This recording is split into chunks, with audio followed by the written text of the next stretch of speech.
Hello! Welcome to my vlog. Ayan na yung asawa ko. Gutom na gutom. Oh, mag-hi ka. Gutom na gutom siya. Kakarating niya lang galing biyahe. Alam nyo guys, madaling araw pa yan umaalis na. Tingnan nyo anong oras na hapon na. Alas 3 na. Pero huwag kayo mag-alala kasi nagbabaon naman po yan. Syempre, nagluto ako. Pinakain ko ulit. Tinikman niya yung ulam namin mag-iina. Pero mamaya magluluto ulit ako. Sabi ko nga konting diet kasi lumalapad na taba. Hindi naman ganyan katawan niya dati. Ngayon taba-taba niya na. Yan. Buti nga may kasama na ako, kanina wala. Nasa school. Yung isa wala din, yung pangalawa. Ito kararating niyo lang galing biyahe.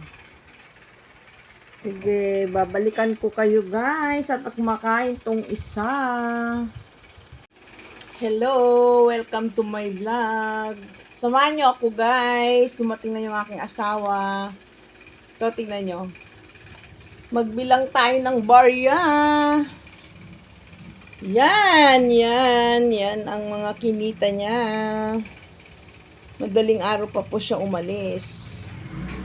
Yan po, ating bibilangin. Sasamahan nyo ako. Let's go. Bilang tayo ng barya.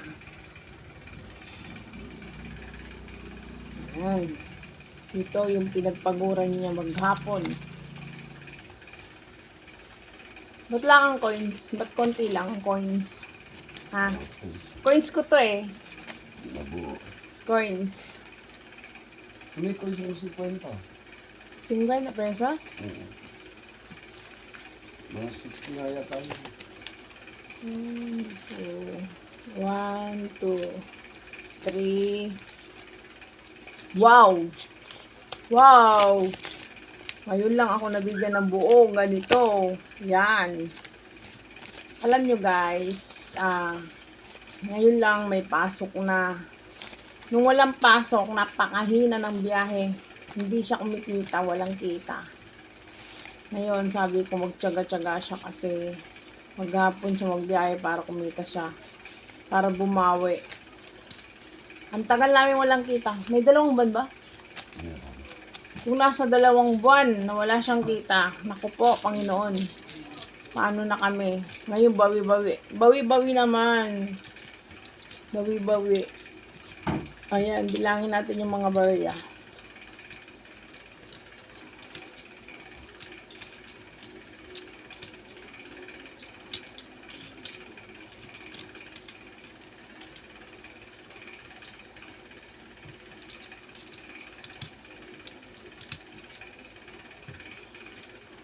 Bayan. Gulo naman.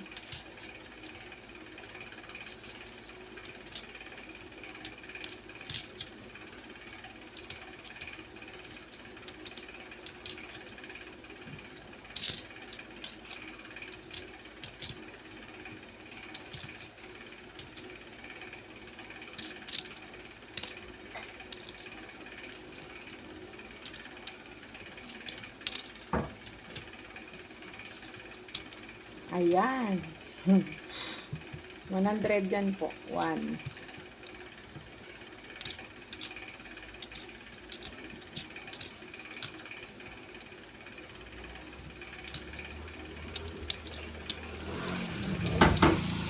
Ayan, wala na. Yan po yung kinita niya. Bilangin natin.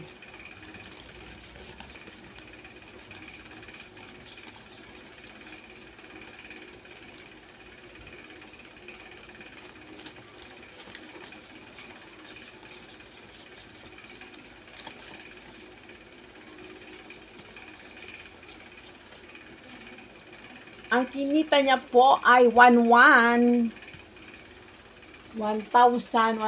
Sana araw-araw na lang. Ganon. Kasi ngayon lang kami bumabawi. Ilang araw na? Pangatlong araw pa lang kami bumabawi. 2 buwan kaming walang kita. 2 buwan. Kasi walang pasok, bakasyon, nag-uulan, mabagyo. Lahat. Lahat ng sakuna. Lahat ng sakuna. Ay ngayon, balik eskwela na. Kaya balik kita na. 'Di ba? Balik eskwela, balik kita. Salamat, salamat. At may pasok na po. Dito po nakasalalay ang aming buhay sa kanyang pagbibiyahe, guys. Shout out sa mga driver dyan. Mag-ingat-ingat lang po kayo. Mag-ingat-ingat kayo araw-araw sa dyan sa gitna ng daan.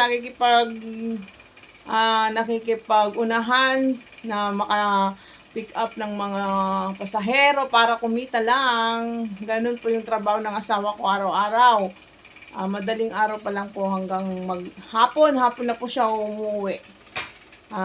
Shout out sa mga driver, konting ingat lang. Diyan namin pinag-aral ang mga anak namin dahil sa pagbibiyahe niya.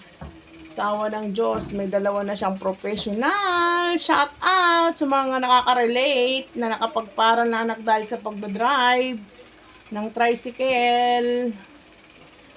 Okay, babalikan ko kayo.